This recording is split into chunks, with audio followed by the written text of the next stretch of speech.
할렐루야. 네, 오늘도 주님 앞에 나오신 여러분들 사랑하고 환영합니다. 오늘도 우리가 기뻐하는 마음으로 마음과 정성을 다해서 주님 앞에 이 시간 함께 찬양하겠습니다. 함께 고백할까요? 나는 예배자입니다.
나는 전능하신 아버지 하나님 천지의 창조주를 믿습니다.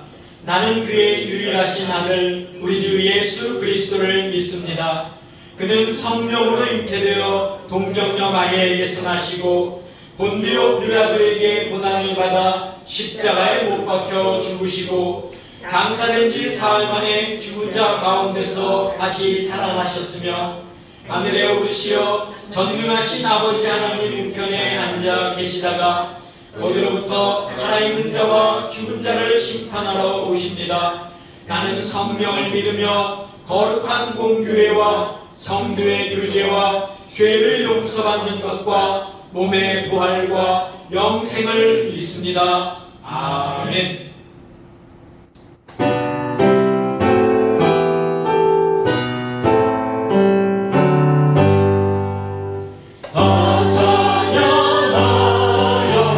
전능과 창조의 주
주가 보이신 생명의 길나 주님과 함께 상한 마음을 들이며 주님 앞에 나가리 나의 의로움이 되신 주 그 이름 예수 나의 힘이 되신 이름 예수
주시는 하나님의 말씀은 구약에 있는 사무엘상 8장 4절에서 9절 그리고 19절에서 20절까지입니다. 제가 봉독하겠습니다. 이스라엘 모든 장로가 모여 라마에 있는 사무엘에게 나아가서 그에게 이르되 보소서 당신은 늙고 당신의 아들들은 당신의 행위를 따르지 아니하니 모든 나라와 같이 우리에게 왕을 세워 우리를 다스리게 하소서 한지라. 우리에게 왕을 주어 우리를 다스리게 하라 했을 때에 사무엘이 그것을 기뻐하지 아니하여 여호와께 기도하매 여호와께서 사무엘에게 이르시되 백성이 네게 한 말을 다 들으라. 이는 그들이 너를 버림이 아니요 나를 버려 자기들의 왕이 되지 못하게 함이니라. 내가 그들을 애굽에서 인도하여 낸 날부터 오늘까지 그들이 모든 행사로 나를 버리고 다른 신들을 섬김같이 네게도 그리하는도다. 그러므로 그들의 말을 듣되 너는 그들에게 엄히 경고하고 그들을 다스릴 왕의 제도를 가르치라. 백성이 사무엘의 말 듣기를 거절하여 이르되 아니로소이다. 우리도 우리 왕이 있어야 하리니 우리도 다른 나라들 같이 되어 우리의 왕이 우리를 다스리며 우리 앞에 나아가서 우리의 싸움을 싸워야 할 것이니이다 하는지라. 아멘. 기도하겠습니다. 사랑의 아버지 하나님 감사합니다. 오늘도 저에게 귀한 날을 허락하셔서 주님 앞에 나오게 하시고 또 함께 찬양으로 영광 돌리게 하시며 주님의 말씀을 듣게 하시니 감사합니다. 이 시간이 저에게 가장 소중한 시간, 값진 시간이 되게 하시고 우리 주님을 만나며 하나님의 음성을 듣는 시간이 될 수 있도록 주님 도와주시옵소서. 예수 그리스도의 이름으로 기도하옵나이다. 아멘. 예, 사랑하는 성도 여러분, 지난 한 주간 잘 보내셨습니까? 우리가 항상 믿음 가운데 바로 서고 주님의 말씀으로 저희들이 무장하여 이 시대를 우리가 하나님의 말씀 가운데 따라가는 그런 저희들 모두가 될 수 있기를 주님의 이름으로 원합니다. 우리가 오늘 같이 말씀을 보겠습니다. 이스라엘 백성들이 애굽에서 400여 년을 종살이를 했습니다. 하나님께서 이런 이스라엘 백성들의 고통을 아셨고 또 그들의 부르짖음을 아셨죠. 그래서 하나님은 모세를 통해서 이스라엘 백성들을 애굽에서 나오게 하시고 그리고 시내산에서 그들을 다 모으신 후에 그들에게 언약을 체결하셨습니다. 자, 언약의 핵심은 바로 그거죠. 내가 너희의 왕이 되고 너희는 내 백성이 되리라. 이것이 바로 이제 언약의 핵심입니다. 그래서 이스라엘 백성들은 오직 하나님만 섬기며 그분의 말씀에 순종하겠다고 약속을 했고 또 하나님은 이스라엘 백성들을 향해서 내가 너희들을 책임지겠다 그렇게 약속을 하셨습니다. 자, 그러나 이 시내산 언약이 이스라엘 백성들에 의해서 파기가 됩니다. 자, 그 이유는 무엇이냐면 바로 이 이스라엘 백성들이 하나님의 말씀에 순종하지 않고 하나님과 우상을 저희들이 겸하여 섬겼기 때문입니다. 게다가 이 언약의 핵심이었던 하나님이 우리의 왕이 되고 라고 하는 이 부분을 이스라엘 백성들이 지키지 못했죠. 자, 하나님을 이스라엘의 왕으로 섬겨야 했음에도 불구하고 그들이 하나님께 누구를 요구합니까? 이방 나라들처럼 우리에게도 인간의 왕을 달라고 요구합니다. 결국 이제 이러한 일로 인해서 하나님과의 그런 언약이 이제 파기가 되는데 오늘 5절 말씀을 함께 보겠습니다. 모든 나라와 같이 우리에게 왕을 세워 우리를 다스리게 하소서 한지라.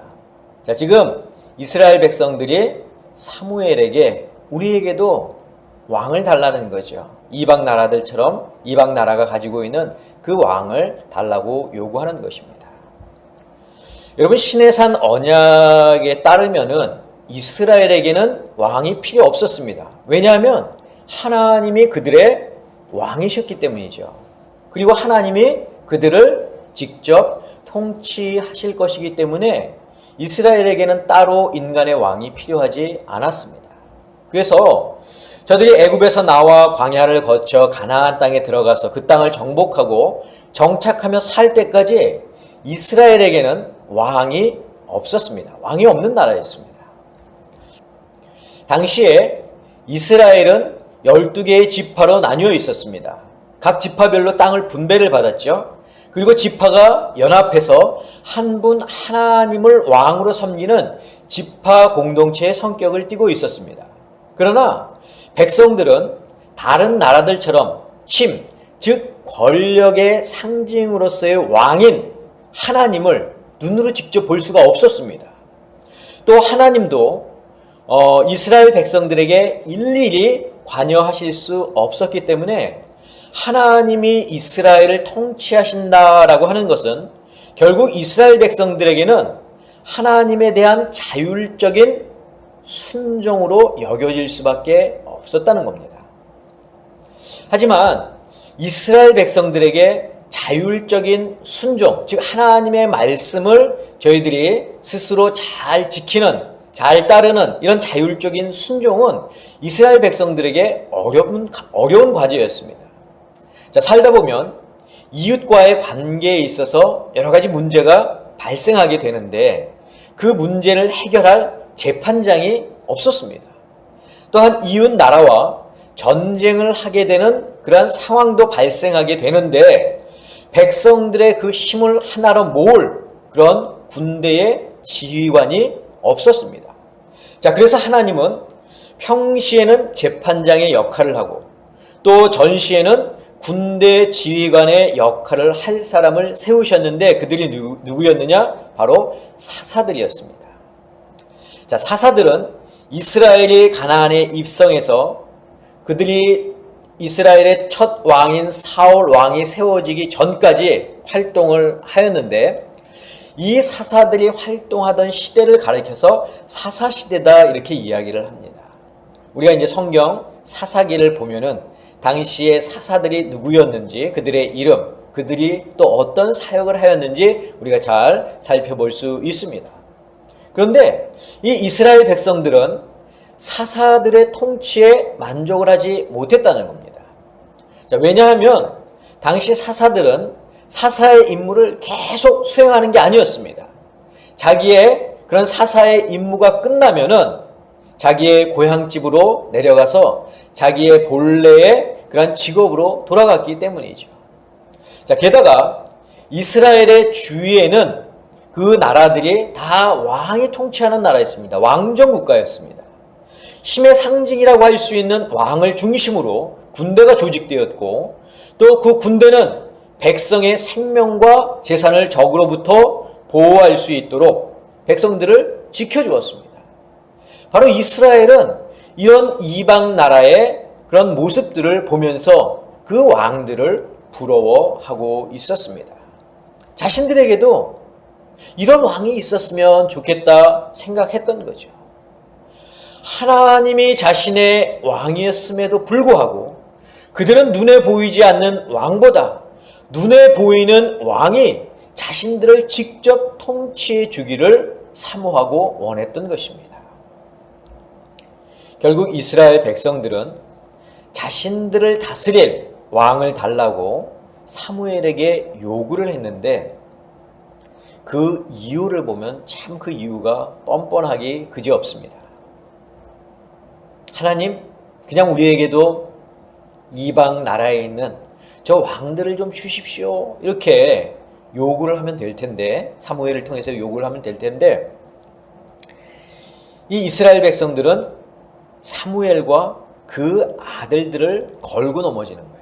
자, 왕을 요구하는데 사무엘과 그 아들들을 걸고 넘어진다는 거죠. 자, 장로들이 오늘 본문을 보면 두 가지 이유를 들어서 자신들에게 왕을 달라고 요구하는데 첫 번째 이유는 뭐냐? 이제 사무엘이 사사로서 일하기에는 너무 나이가 많으니까 왕을 달라는 거예요. 자, 오늘 본문 4절 5절입니다. 이스라엘 모든 장로가 모여 라마에 있는 사무엘에게 나아가서 그에게 이르되 보소서 당신은 늙고. 사무엘, 이제 당신은 너무 늙었습니다. 그러니 우리에게 왕이 필요합니다라는 거예요. 사실 사사를 세우고 거두는 것은 하나님께서 하실 일입니다. 그런데 지금 이스라엘은 하나님께서 세우신 그 사사를 자신들 마음대로 갈아치우겠다는 거예요. 한마디로 하나님의 권위에 도전하겠다는 말입니다. 자, 저들이 또 왕을 요구하는 두 번째 이유가 있습니다. 그 이유는 사무엘의 아들들이, 즉 사무엘, 즉 아버지의 행위를 따르지 않았기 때문에 우리에게 왕이 필요하다는 겁니다. 자, 오늘 본문 5절을 다시 보겠습니다. 그에게 이르되 보소서, 당신은 늙고 당신의 아들들은 당신의 행위를 따르지 아니하니 모든 나라와 같이 우리에게 왕을 세워 우리를 다스리게 하소서 한지라. 당시 사무엘에게는 두 아들들이 있었는데 그 두 아들들도 이 브엘세바에서 사사로 활동하고 있었습니다. 하지만 사사가 지켜야 할 본분을 망각한 채 뇌물을 받고 올바른 재판을 하지 않았죠. 자, 우리가 오늘 본문으로는 읽지 않았지만 사무엘상 8장 1절에서 3절을 보면은 그 사무엘의 두 아들들이 어떻게 재판을 올바로 하지 않았는지 언급해 주고 있는데 제가 한번 1절에서 3절을 읽어드리겠습니다. 사무엘이 늙음에 그의 아들들을 이스라엘 사사로 삼으니 장자의 이름은 요엘이요 차자의 이름은 아비아라. 그들이 브엘세바에서 사사가 되니라. 그의 아들들이 자기 아버지의 행위를 따르지 아니하고 이익을 따라 뇌물을 받고 판결을 굽게 하니라. 즉 이 사무엘의 두 아들들이 사사로 활동을 했지만 아버지처럼 바르게 그런 사사의 활동을 하지 못했다는 겁니다. 바로 이스라엘 장로들은 이런 사무엘의 약점을 지금 걸고 넘어진 겁니다. 그의 나이 또 그의 아들들을 들먹이면서 이제는 사사가 치리하는 나라가 의미가 없으니 우리에게 왕을 세워달라고 요구를 하는 것입니다. 여러분, 이 말을 들은 사무엘의 마음이 어땠겠습니까? 너무나 마음이 아팠겠죠. 백성들이 하나님을 왕으로 생각하고 있지 않다는 것에 어쩌면 사무엘이 적지 않게 당황했을 것입니다. 그래서 사무엘은 하나님께 기도합니다. 이러한 상황을 어떻게 해야 되는가? 하나님께 기도했는데 그런데 하나님의 음성이 뜻밖이었습니다. 오늘 7절을 보겠습니다. 여호와께서 사무엘에게 이르시되 백성이 네게 한 말을 다 들으라. 하나님은 지금 사무엘에게 어떻게 응답하셨냐면 백성들이 원하는 것을 다 들어주라는 겁니다. 여러분, 이것은 하나님이 정말 기뻐서 백성들의 요구를 들어주라는 말씀이 아니죠.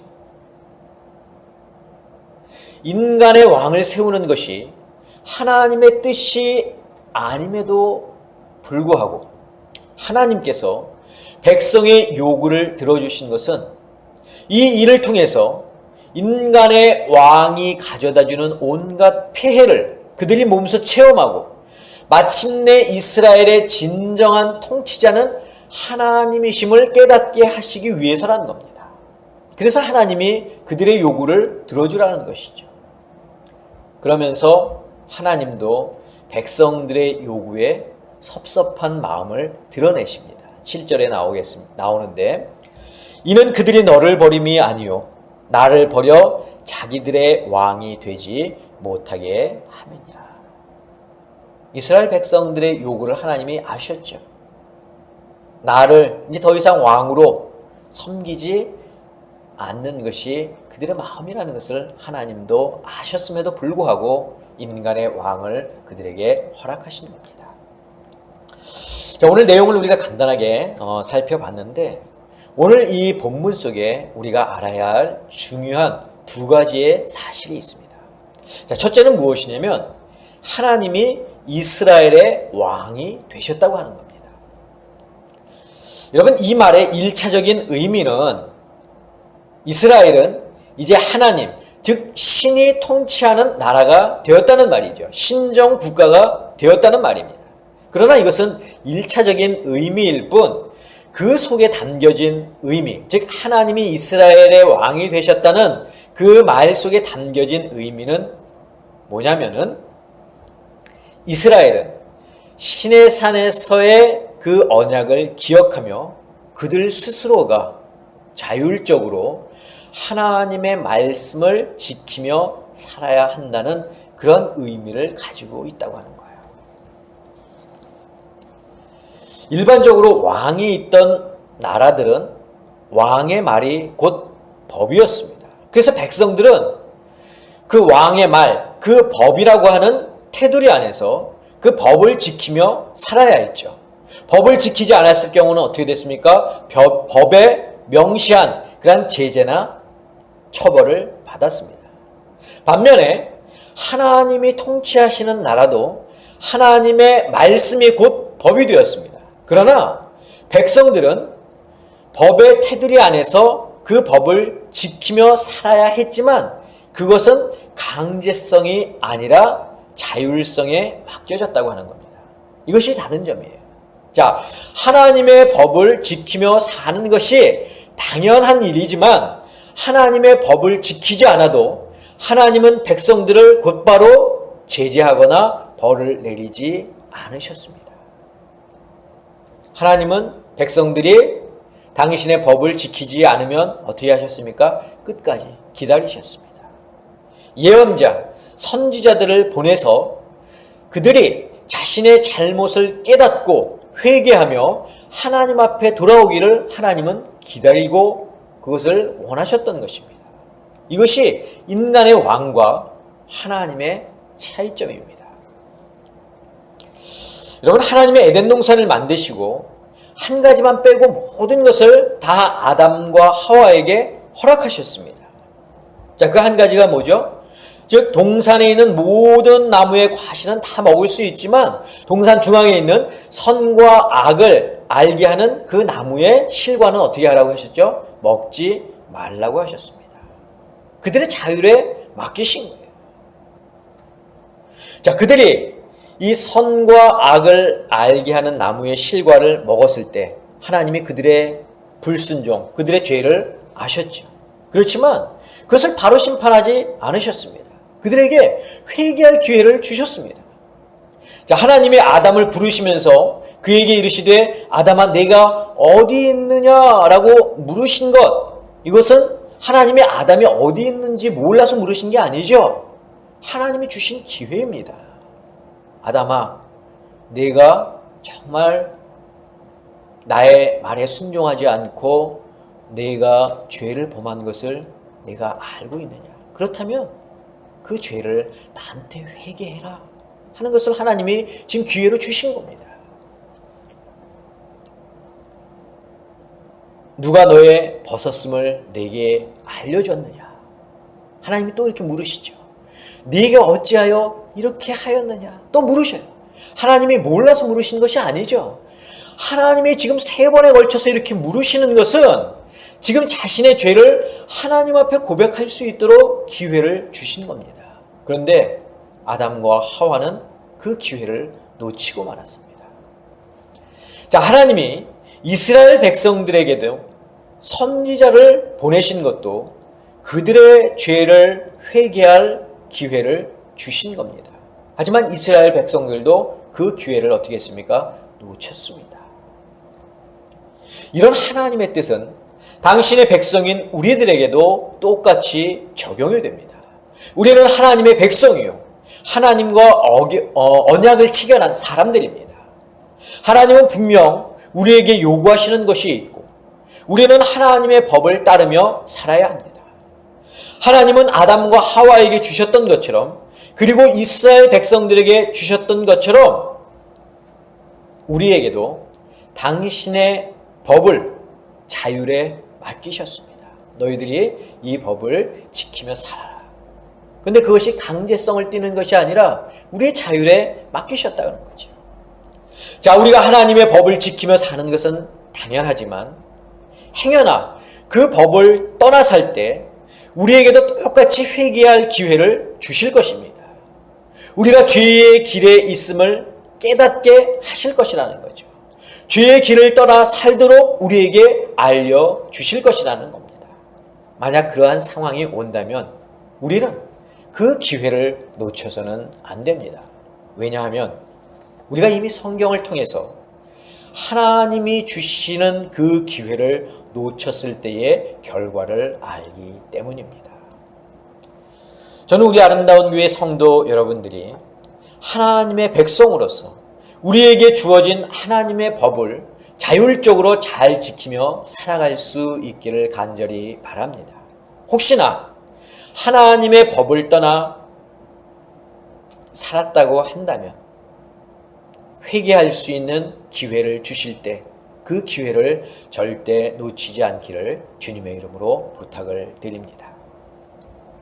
자, 둘째로 오늘 본문 속에서 우리가 알아야 할 중요한 것은 이스라엘이 하나님께 인간의 왕을 요구했다는 겁니다. 자, 하나님은 사무엘을 통해서 이스라엘 백성들에게 경고하시면서 그들을 다스릴 왕의 제도를 가르쳐 주라고 말씀하십니다. 자, 경고의 내용은 이렇습니다. 18절입니다. 그날에 너희는 너희가 택한 왕으로 말미암아 부르짖되 그날에 여호와께서 너희에게 응답하지 아니하시리라. 이것이 바로 하나님께서 사무엘을 통해 이스라엘 백성들에게 하시는 경고입니다. 즉 이스라엘 백성들이 자신들이 원한 그러한 인간의 왕으로 인해서 결국 하나님 앞에 눈물을 흘리며 도와달라고 기도하겠지만 그때 하나님은 응답하시지 않으실 거라는 겁니다. 그런데 여러분 놀랍게도 이스라엘 백성들은 이런 하나님의 경고에 아랑곳하지 않습니다. 오히려 더 강력하게 왕을 달라고 요구를 합니다. 자, 19절, 20절입니다. 백성이 사무엘의 말 듣기를 거절하여 이르되 아니로소이다. 우리도 우리 왕이 있어야 하리니 우리도 다른 나라들 같이 되어 우리의 왕이 우리를 다스리며 우리 앞에 나가서 우리의 싸움을 싸워야 할 것이니이다 하는지라. 여러분 이 구절을 보면요. 19절, 29절의 말씀을 보면 이스라엘 백성들의 신앙의 상태를 알 수가 있습니다. 그들은 하나님이 자신의 왕이라고 하는 사실을 알지 못했다는 거예요. 하나님이 자신들을 통치하고 있다는 사실도 알지 못했습니다. 하나님이 자신을 적의 공격으로부터 지켜주고 계시다는 사실도 저희들이 깨닫지 못했다는 겁니다. 그러니 19절, 20절과 같은 말을 하는 것 아닙니까? 우리 왕이 우리를 다스려야 하겠습니다. 우리 왕이 우리 앞에 나가서 우리의 싸움을 싸워야 할 것입니다. 그러니 우리에게 왕을 주십시오. 사랑하는 성도 여러분, 여러분의 삶 속에서 하나님이 여러분의 왕이 되심을 믿으십니까? 하나님이 여러분보다 앞서 나아가 우리의 싸움을 싸운다고 하는 사실을 여러분들 믿으시느냐 하는 겁니다. 우리는 이 말을 믿는다고 고백하면서 실제 내 삶에 고난이 닥치고 어려움이 찾아오면 우리는 쉽게 이 말을 망각해버립니다. 하나님이 우리를 지키시고 또 우리보다 앞서 나아가 우리의 싸움을 싸우고 계심에도 불구하고 우리는 마치 전쟁터에 홀로 남겨진 병사처럼 두려움 가운데 살아간다는 거죠. 그 이유가 무엇입니까? 우리를 위해서 싸우시는 하나님을 보지 못하기 때문입니다. 만약 이스라엘 백성들이 광야에서 그리고 가나안 땅에서 그들보다 앞서 나아가 싸우시는 하나님을 보았다면 감히 사무엘에게 우리에게 인간의 왕을 주십시오라고 요구하지 않았을 겁니다. 이들이 이렇게 강력하게 인간의 왕을 달라고 요구했던 것은 자신을 지켜주고 또 자신들보다 앞서 나가 싸우시는 그 하나님을 보지 못했기 때문에 저희들이 이런 요구를 하게 된 것입니다. 사랑하는 성도 여러분, 하나님은 분명히 우리의 왕이십니다. 또한 하나님은 우리보다 앞서 나아가서 우리의 싸움을 싸우고 계십니다. 우리를 악의 세력으로부터 지켜주십니다. 이 사실을 알지 못한다면 우리는 이스라엘 백성들처럼 행동할 수밖에 없습니다. 하나님 대신 나를 지켜줄 무언가를 우리는 기대할 수밖에 없다는 말입니다. 저는 우리 아름다운 교회 성도 여러분들이 하나님을 우리의 왕으로 고백할 수 있기를 바랍니다. 하나님의 우리에게 주신 그 법을 잘 따를 수 있기를 바랍니다. 하나님이 우리의 대장 되심을 믿으시는 저와 여러분들이 되시기를 주님의 이름으로 간절히 축원합니다. 기도하겠습니다. 항상 우리를 떠나지 아니하시고 우리와 함께 하시며 우리를 지켜주시고 악의 세력으로부터 저희를 보호하시며 우리보다 앞서 나가 우리의 싸움을 싸워주시는 그 하나님을 저희들이 우리의 왕으로 섬기기를 원합니다. 주님, 하나님이 우리의 왕 되심을 깨닫게 하여 주시고 우리의 왕 되신 하나님을 바라볼 수 있는 저희들 모두가 되게 하여 주시옵소서. 이제는 우리 주 예수 그리스도의 은혜와 하나님의 그 크신 사랑하심과 성령님의 역사하심이 하나님이 우리의 왕 되심을 고백하는 사랑하는 당신의 성도들 머리 위에 저희들의 가정 위에 자녀들 위에 건강 위에 직장과 사업과 일터 위에 지금부터 영원까지 함께 하옵시기를 간절히 축원하옵나이다. 아멘.